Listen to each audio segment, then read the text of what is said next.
Ini sebabnya tidak ada orang yang dibenarkan karena hukum Taurat. Kristus telah menebus kita dari kutuk hukum Taurat. Ini yang saya baca ayat 13. Dengan jalan menjadi kutuk karena kita. Nah inilah. Jadi namanya orang terkutuk itu, yang paling terkutuk itu disalib. Jadi kalau ada orang selalu mengolok-olok iman kita. Tuhannya disalib. Tuhannya dihina, diolok. Tuhannya lemah. Dia adalah menanggung kutuk dosa kita. Dia harus begitu. Kalau enggak begitu ya enggak sah. Jadi dia terkutuk. Kristus telah menebus kita dari kutuk hukum Taurat dengan jalan menjadi kutuk karena kita. Sebab adalah tertulis, terkutuklah orang yang digantung pada kayu salib.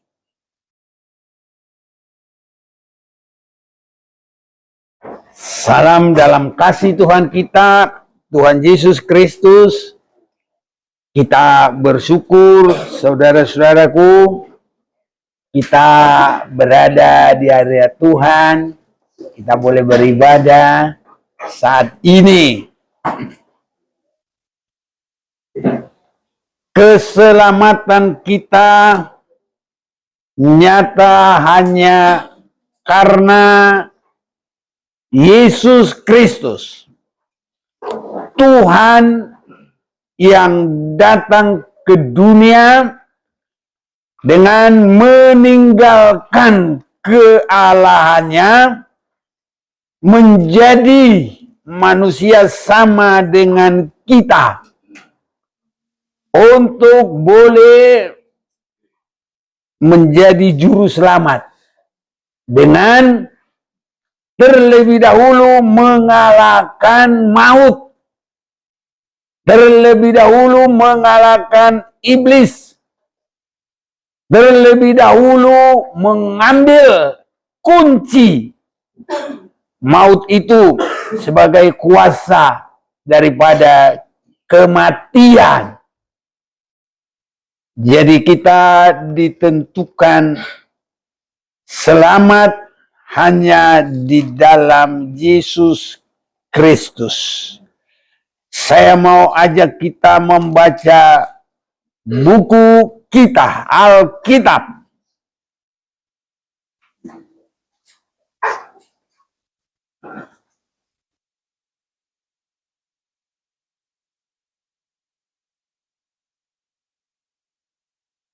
Saya mau baca ayat 9 mulai.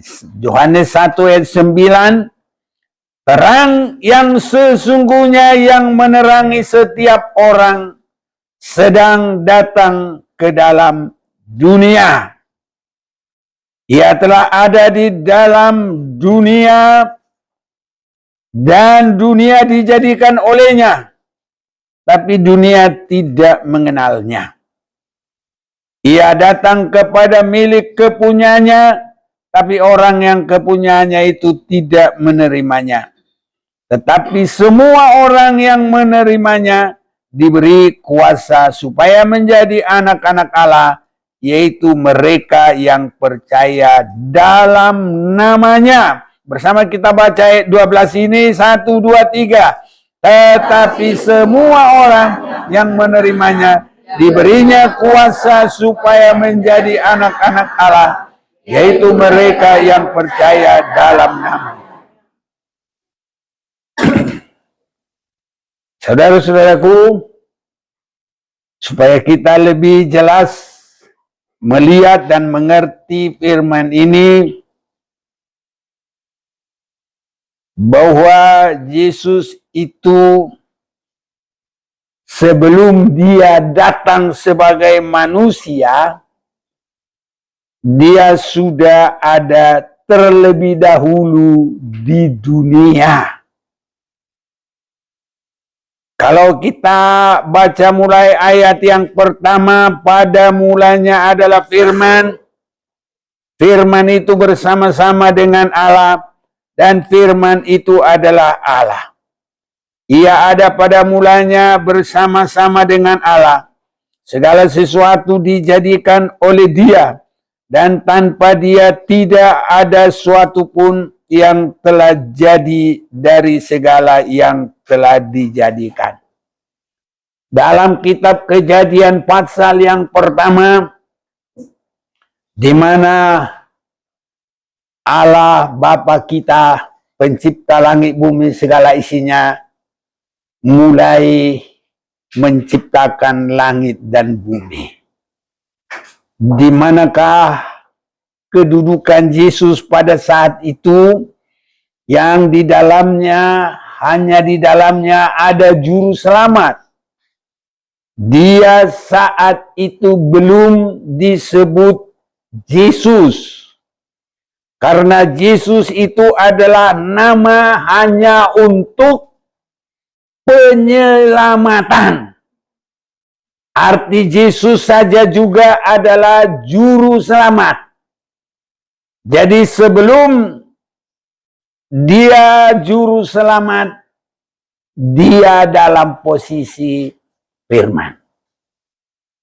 Jadi Allah merencanakan segala sesuatu.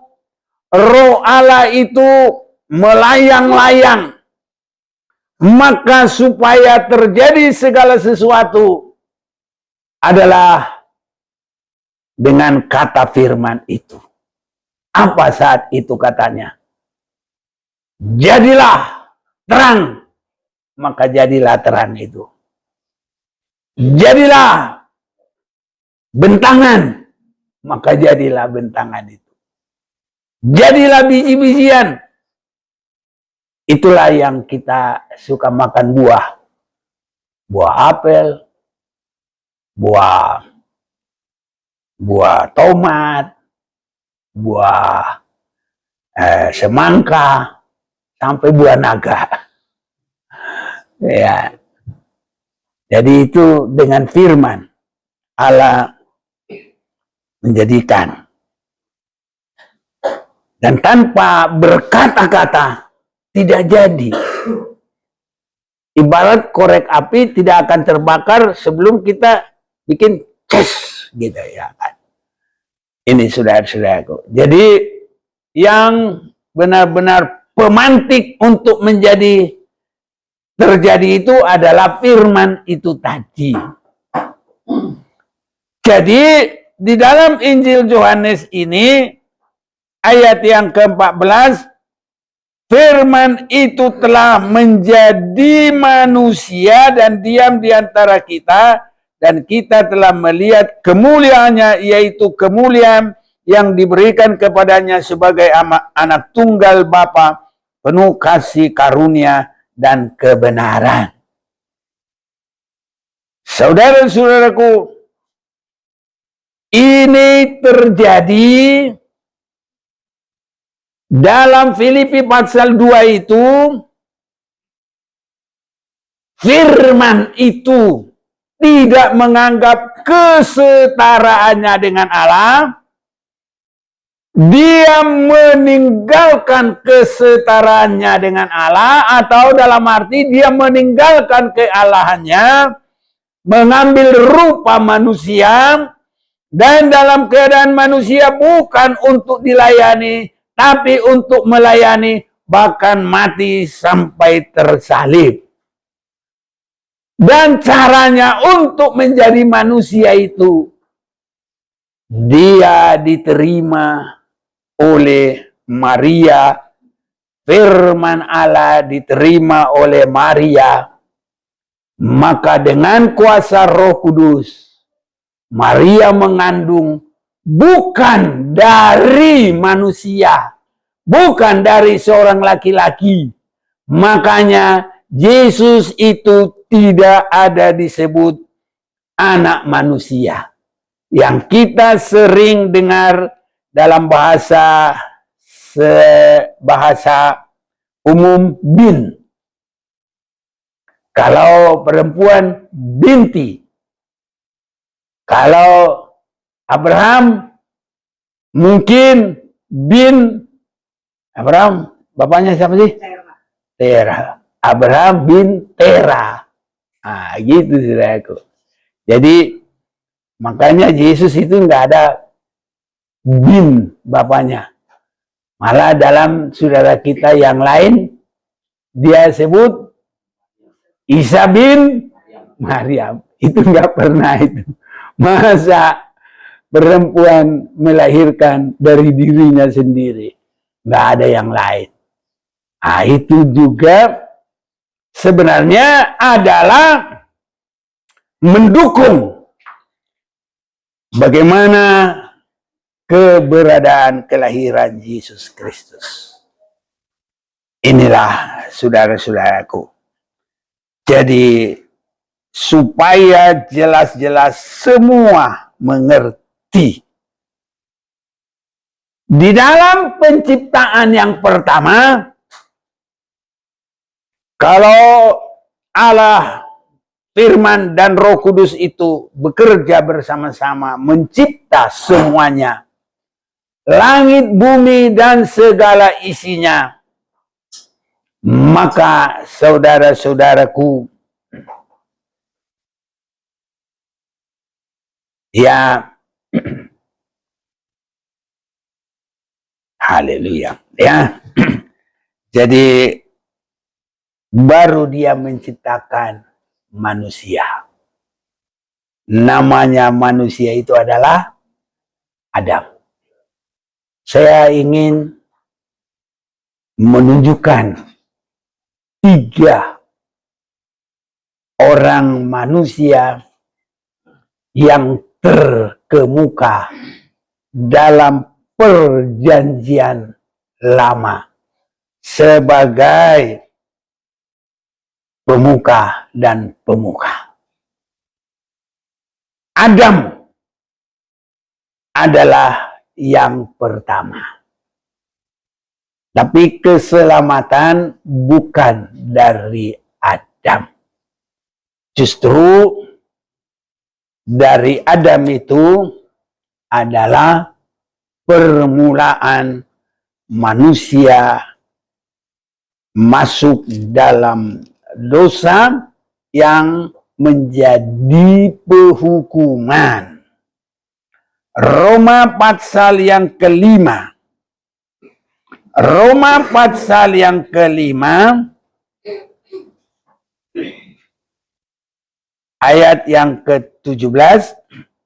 Sebab jika oleh dosa satu orang maut telah berkuasa oleh satu orang itu, maka lebih benar lagi mereka yang menerima kelimpahan kasih karunia dan anugerah kebenaran akan hidup dan berkuasa oleh karena satu orang itu, yaitu Yesus Kristus.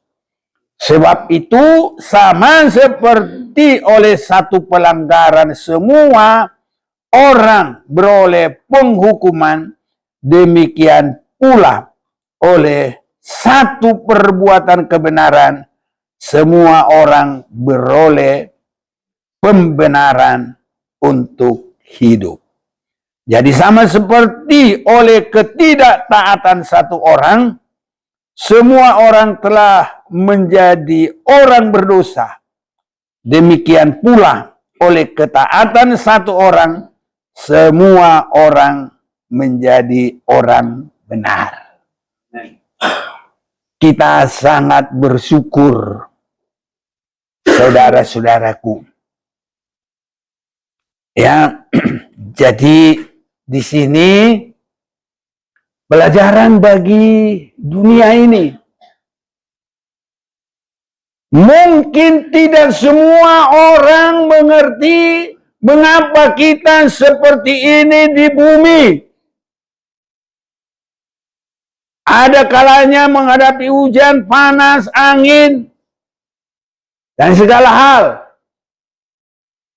Mengapa ada kesulitan, mengapa ada kesusahan? Itu diawali dari seorang. Itu Adam, saudara-saudaraku. Tetapi kalau kita juga memperhatikan di dalam apa yang disampaikan oleh Rasul Paulus kepada orang-orang yang ada di Korintus, saudara-saudaraku, oleh satu orang yang benar. Itulah Yesus Kristus. Maka kita semua juga mengalami pembenaran. Ini saudara-saudaraku yang kekasih. Oleh satu orang yang benar. Jadi Adam adalah permulaan dari semua manusia. Saya pikir orang-orang beragama dia percaya itu. Dia menerima itu. Itu sebabnya sampai pun yang bukan rohani, orang-orang dalam dunia hiburan, mereka selalu bisa mengaitkan Adam dan Hawa. Ya, ini saudara-saudaraku. Bahasa Inggrisnya apa sih? Eva and Eve. Jadi Adam itu apa? Adam ya. Ya udahlah, Adam. Adam aja. Iya, saudara. Ya, tapi semua kalau dia sudah mulai ngomong Adam udah ngerti dah. Hawa, Eva, gitu, Eve. Ini saudara-saudaraku, ya mengerti saudara-saudara yang kasih. Jadi dari Adam ini hilang, putus rencana Bapa di surga. Itu sebabnya kalau dia sudah lihat semua sudah berbuat dosa, dia mulai lagi mencari. Nah ini, orang yang paling baik saat itu tinggal satu, adalah Nuh. Ini sudah aku. Mari kita mau baca ini, Kejadian pasal 6.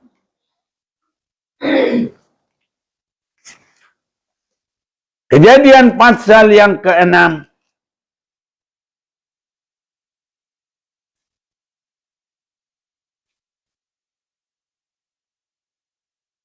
Ayat yang keempat atau ayat 5 saja.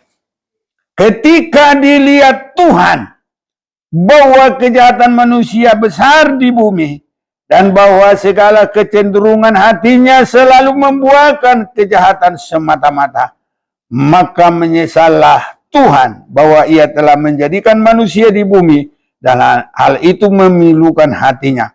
Berfirmanlah Tuhan, aku akan menghapuskan manusia yang telah kuciptakan itu dari muka bumi, baik manusia maupun hewan dan binatang-binatang melata dan burung-burung di udara, sebab aku menyesal bahwa aku telah menjadikan mereka.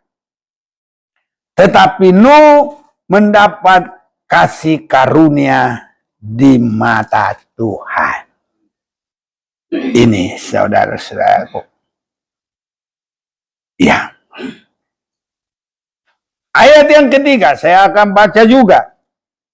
Berfirmanlah Tuhan, rohku tidak akan selama-lamanya tinggal di dalam manusia. Karena manusia itu adalah daging, tetapi umurnya akan 120 tahun saja. Pada waktu itu orang-orang raksasa ada di bumi, dan juga pada waktu sesudahnya. Ketika anak-anak Allah menghampiri anak-anak perempuan manusia, dan perempuan-perempuan itu melahirkan anak bagi mereka. Inilah orang yang gagah perkasa di zaman purbakala, orang-orang yang kenamaan. Ketika dilihat Tuhan bahwa kejahatan manusia besar di bumi, dan bahwa segala kecenderungan hatinya selalu membuahkan kejahatan semata-mata, maka menyesallah bahwa Tuhan bahwa Ia telah menjadikan manusia di bumi dan hal itu memilukan hatinya. Jadi saudara-saudaraku, Allah mencari manusia yang paling baik.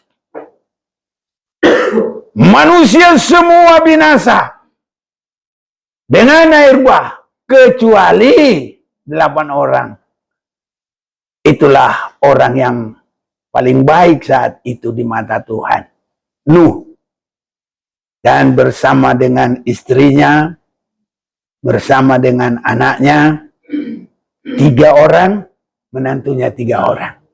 Haleluya. Semoga suami istri harus sehati semua. Nggak ada yang ketinggalan, saudaraku. Jangan kalah sama bebek. Loh, kok kalah sama bebek? Bebek juga suami istri datang. Masuk di situ perahu. Gajah juga datang. Pokoknya semua binatang yang ada datang. Dan semuanya hanya berpasang-pasangan. Haleluya. Jangan ketinggalan pasangannya. Amin. Haleluya. Kalau udah ke surga pasangannya, ya udah setia lah biar ketemu di surga. Jadi jangan kecil hati, harus bersuka cita. Kalau memang begitu, minta kekuatan dari Tuhan.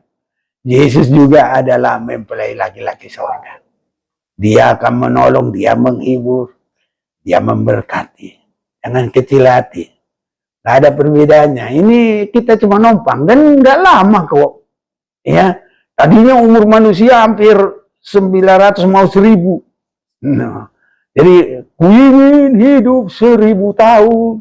Nah, itu dulunya hampir. Metusalah 969, kurang 31, 1000 tahun.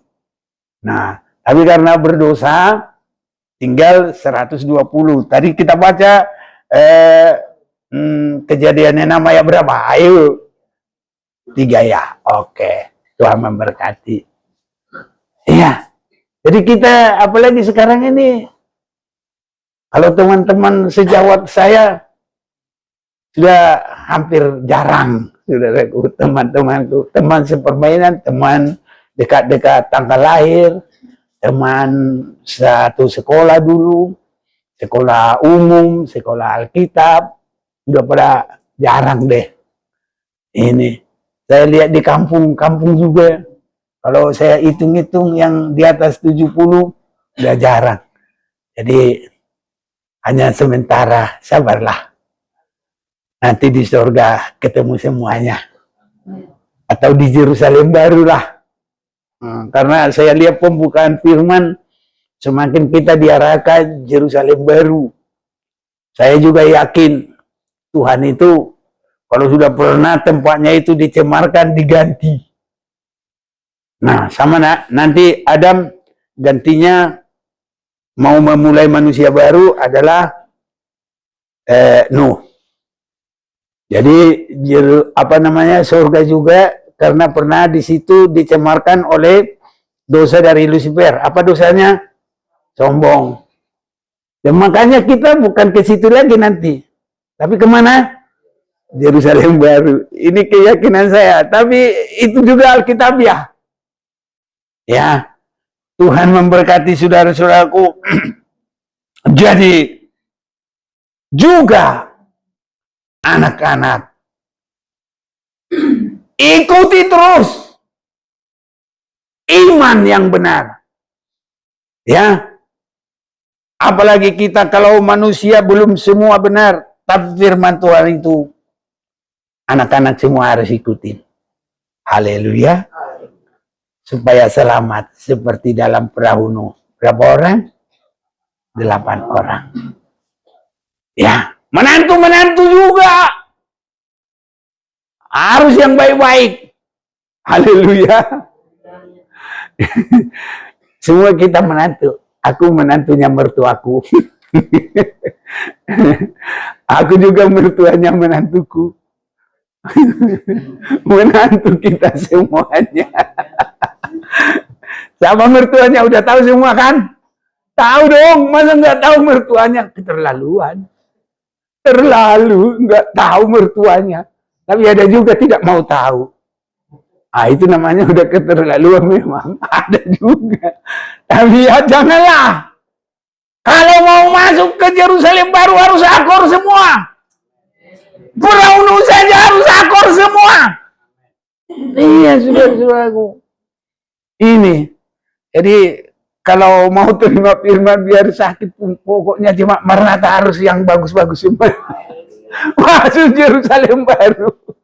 Iya, anak-anak semua. Firman Tuhan mengatur semuanya. Ya. Jadi harus jadi penurut. Saya pikir kalau anak-anak bentar lagi bapaknya udah ngukir-ngukir segala macam, memang perahu begitu besar. Mereka saja alat-alatnya juga belum canggih seperti sekarang. Tiap hari kerja. Tapi anaknya nggak ada yang bilang, bosan. Nggak ada tertulis itu. Tapi semua sampai masuk perahu, semua baik-baik. Ini saudaraku. Jadi suami istri sehat ya. Anak-anak juga penurut. Haleluya. Menantu juga kan ada di situ tadi. Ada. Menantu mertua harus baik-baik. Mertua juga harus cocok dengan menantu semuanya. Ini juga saudara-saudaraku. Itu dalam perahu. Enak kok kalau firman Tuhan disampaikan. Kalau hati kita terbuka. Asal jangan begini. Kok cuma saya yang dikena-kenain. Enggak. Firman Tuhan memang harus memperbaiki seluruh kelakuan supaya ibadah kita menjadi ibadah yang agung. Haleluya. Kan begitu firman Tuhan. 1 Timotius 3 ayat 16 sampai 17 pada 19. Pokoknya sampai selesai dah. Itu saudara-saudaraku. Ya. Tetapi setelah itu tidak terlalu lama muncul lagi dosa kesombongan. Dosa kesombongan. Di mana itu kira-kira? Iya. Adalah pemimpinnya yang namanya Nimrod. Apa dia bilang? Air bah mah gampang. Ayo kita bikin menara. Lagian nanti menara ini semakin tinggi. Mungkin dia pikir dengan itu dia sampai ke surga. Oh, nggak bisa. Ada saudara kita berkata dipinjam kata India, nehi, katanya dia. Nehi. Gitu dia. Nggak bisa begitu katanya saudaraku. Ya. Biar setinggi apapun, emang dia tahu surga itu di mana. Kalau langit itu semua langit ini, bumi ini kan bundar. Kalau ini di atas, di bawah sana, mereka juga sama seperti kita berdiri karena gravitasi bumi ini, saudaraku. Jadi kalau paling tinggi mereka itu justru paling bawah, paling tinggi kita ya memang ke sana. Kalau putar lagi nanti, ya bumi kan berputar. Haleluya. Nah, jadi nggak bisa begitu, saudaraku. Justru nanti dipanjangin, malah sampai ke neraka. Kalau di situ neraka. Tapi neraka juga kita belum tahu. Nanti semuanya akan terjadi. Yang penting kita setia semua. Ini saudaraku. Jadi timbul lagi dosa sombong. Itulah Nimrod sebagai pemimpin. Dia menganjurkan orang membuat batu bata. Namanya begini, saudara-saudaraku. Kalau orang belum kepada kebenaran, kalau diajak kepada yang tidak benar, langsung mau. Makanya kadang-kadang kalau kita nanam padi, nggak pernah orang nanam lalang. Kok numbuh lalangnya? Benihnya dari mana? Ayo. Dari si jahat. Nggak pakai dibikin persamaian, saudaraku. Pembibitan lalang. Nggak pernah ada orang pembibitan lalang. Tapi lalang paling gampang numbuh di mana-mana. Haleluya. Makanya saudaraku, biar hati kita tetap tulus kepada Tuhan. Sehingga saya lihat di dalam apapun ini kebetulan di depan rumah kami masih banyak kebun-kebun. Iya, situ sekarang lagi rimbun tuh. Ku perhatikan jadi pelajaran juga. Jadi kalau kayunya cepat naik, rumpu-rumpunya mati. Tapi kalau kayunya karena ditebang, rumpunya sempat naik, wah kayu-kayunya susah dia berkembang. Karena apa? Dinaungi, dilindungi, nggak kena matahari, nggak pernah panas. Jadi begitu saudaraku. Makanya dalam hati kita harus yang baik yang lebih banyak. Berlomba yang baik itu terus muncul. Oh, haleluya. Apalagi sudah dipupuk firman Tuhan. Ibadah kita harus ibadah yang agung. Hidup kita harus hidup yang harum bagi Tuhan dan bagi sesama. Haleluya. Kiranya Tuhan tolong kita. Kalau ada kehidupan-kehidupan yang belum berbau harum, lawannya berbau harum, berbau apa? Semoga itu jangan ada pada kita. Tapi kadang-kadang masih ada saudara-saudaraku. Mungkin di kaos kakinya bau busuk. Enggak semua pun. Ya kan? Jadi ada di liku-liku hidup itu ada juga yang berbau busuk saudaraku. Nah, kalau enggak di kaos kaki di mana? Celah-celah gigi saudaraku. Bau juga itu. Nah, kalau makanan enggak disikat-sikat gigi, ya bau juga saudara-saudaraku. Jadi yang bau-bau itu banyak dah. Semoga kuping kita juga semua sehat. Kalau kupingnya nggak sehat, keluar air, bahasa Batak bilang apa? Kiranya itu nggak ada. Aku nggak ngomongnya, nggak ikut ngomong. Ya, semoga itu nggak ada ya sama kita. Harus semuanya bersih. Ya, ini sudah kiranya Tuhan tolong kita. Jadi tadi Adam jatuh. Di dalam masa Nuh juga, kalau Nuh ini sudah tidak ada lagi, saya kurang mengerti berapa tahun kemudian, langsung dosanya Lucifer muncul melalui Nimrod yang mengadakan apa namanya? Menara di Babel. Ini saudaraku. Makanya kita harus yang diberkati Tuhan. Nah, Tuhan tidak akan diam. Selalu mencari. Maka dicarilah yang terbaik saat itu. Ketemulah dengan siapa? Abraham. Dalam buku saudara kita sana, Ibrahim. Yang enggak apa-apa. Tapi bukannya kita yang belakangan, tetap kita yang duluan. Kalau dia ikut, ya enggak apa-apa. Ya, kalau istilah sekarang, kalau ambil dari ulangan orang lain, itu disebut apa? Hah? Apa tuh? Lah? Oh, iya, nyontek ya. Ya terserah dia lah itu ya. Ada ya tiru, ikut-ikutannya. Iya, asal kita ya yang duluan.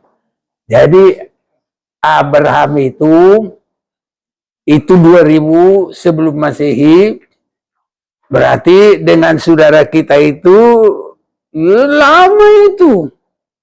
Ya, yang penerimanya aja disebut tahun 610. Itu penerimanya.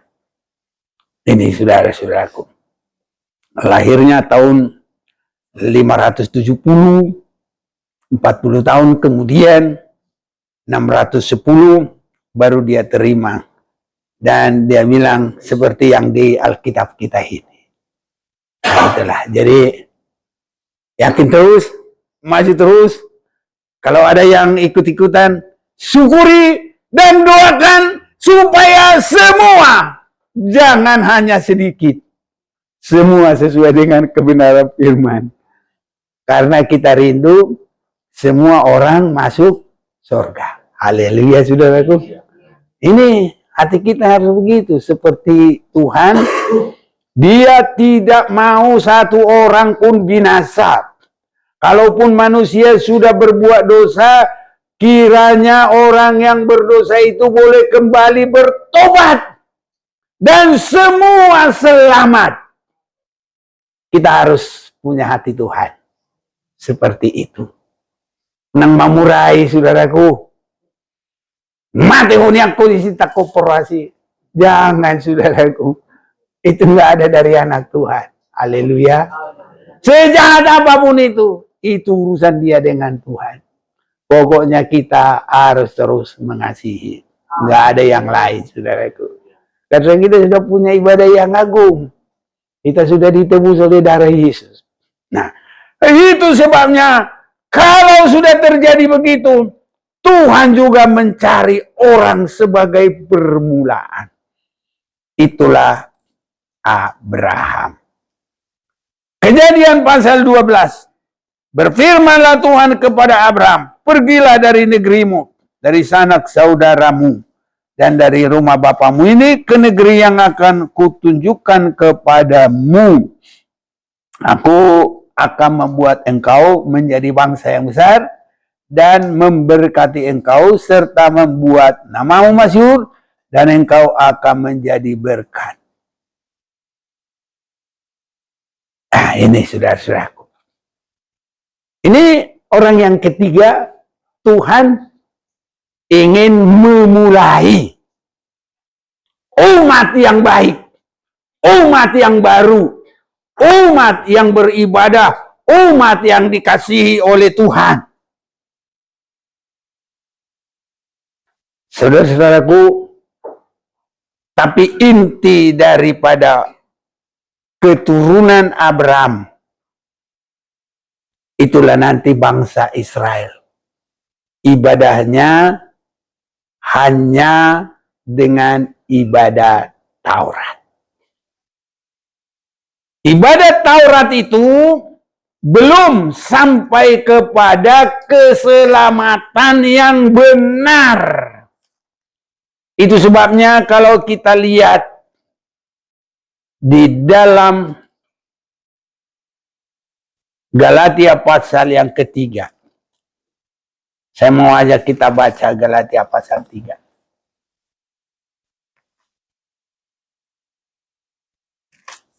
Galatia pasal yang ketiga. Saya akan bacakan mulai ayat 11. Dan bahwa tidak ada orang yang dibenarkan di hadapan Allah karena melakukan hukum Taurat.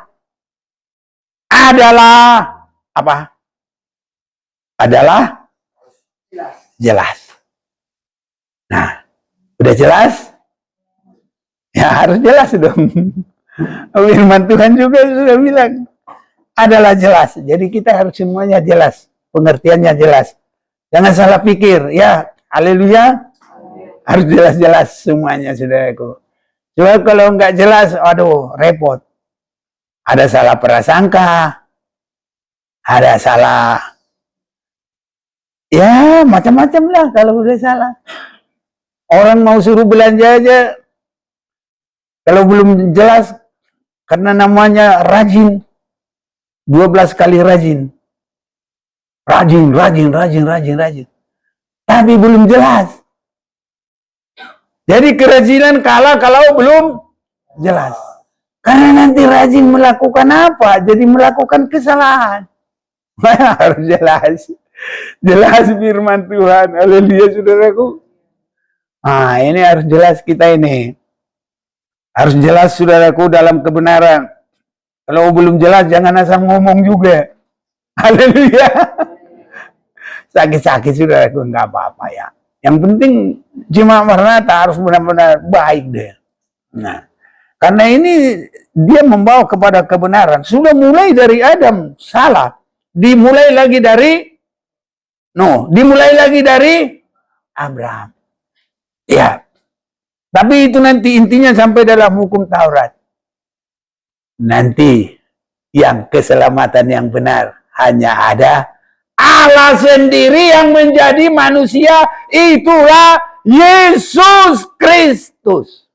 Haleluya. Ini saudara-saudaraku, saya lanjut baca ini.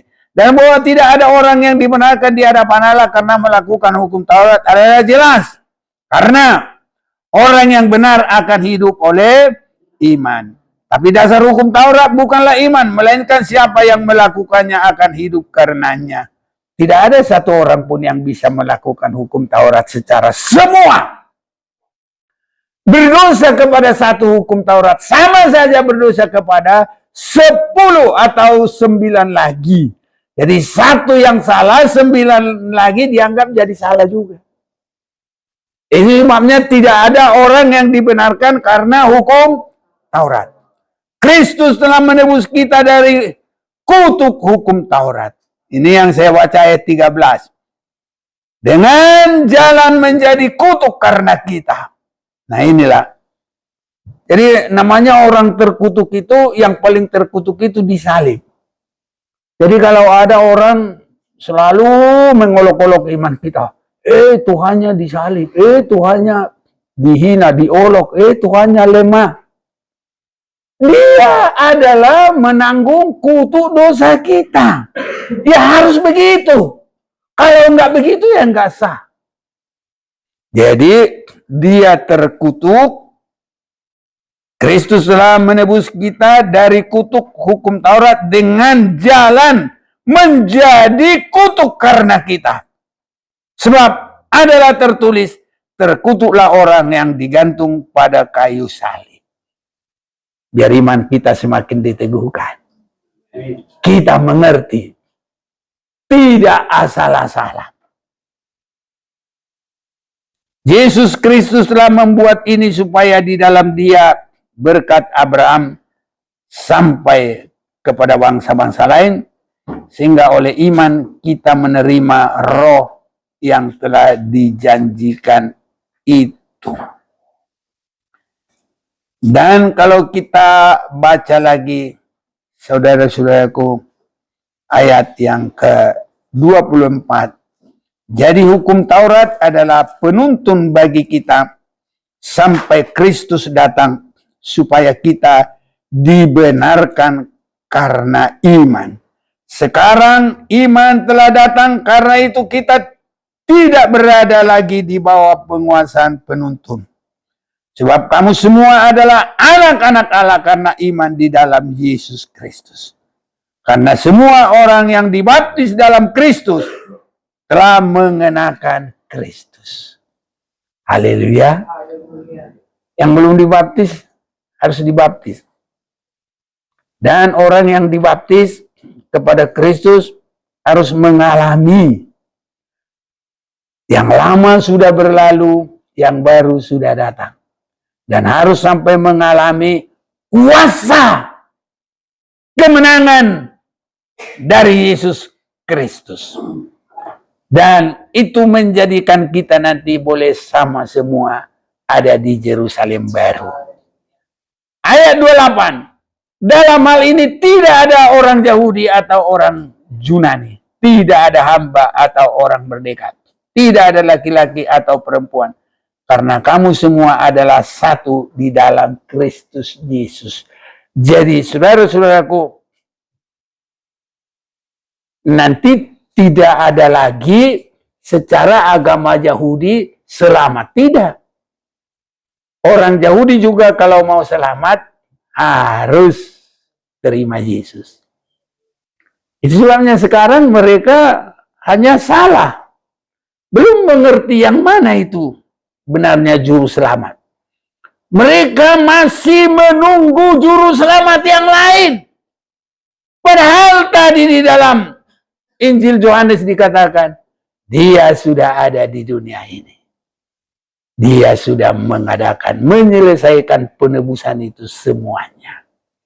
Makanya kita semua harus jelas, saudaraku, dan penerimaan yang jelas. Apapun segala yang tidak berkenan kepada Tuhan, biar kita berkata, Tuhan, sucikan saya dengan darah-Mu. Sampai berpengalaman kita dibasuh, kita disucikan. Dan di dalam ibadah yang benar kita selalu dengar firman Tuhan. Bertumbuh, berkembang. Sampai tidak bercacat celah dan siap bagi hari kedatangan Tuhan. Tuhan memberkati kita hanya di dalam Yesus. Bukan di dalam Adam.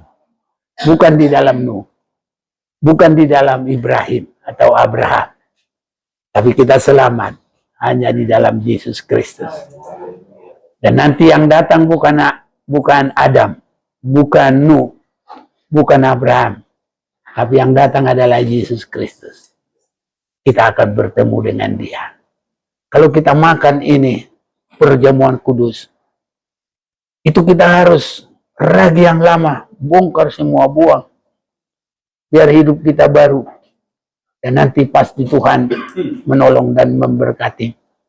Dan akan menetapkan kita bertumbuh terus untuk siap bagi hari kedatangannya. Baik, mari kita mau datang kepada Tuhan.